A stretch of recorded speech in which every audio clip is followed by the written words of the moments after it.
ده مدخل الشقة، باب حديد. بعدين بتدخل على الشقة جوه، باب مصفح. ودي الطرقة اللي بتدخل أول حاجة. ده ريسبشن، قطعتين، وفي قطعة اللي هي بتاع السفرة، قطعة، وده قطعة، ودي قطعة برضو. بص على ظهر شارع ويمبي، وبص على خاتم المرسلين، ومكان كله باركيه مسمار.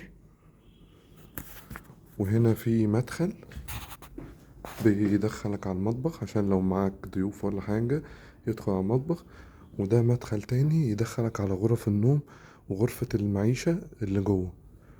نخش على الغرفة اللي على المطبخ. من هنا في حمام للضيوف، وادي ده المطبخ. مطبخ خشب أرض.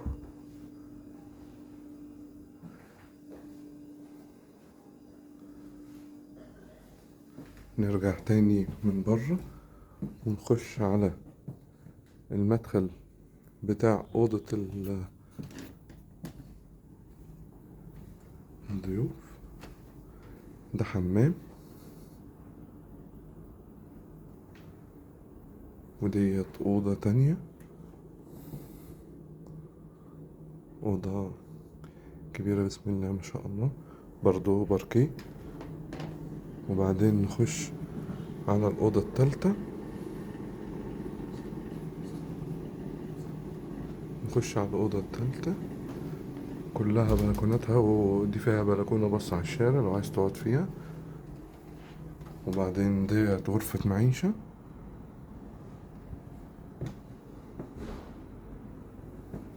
وفيها برضو بلكونة بص على شارع ويمبي. وديت غرفة للأطفال برضو، يعني يعتبروا 4 غرف، وريسبشن 3 قطع، وحمامين ومطبخ. والبلكونة برضو ديت بص على خاتم المرسلين أو ظهر شارع ويمبي.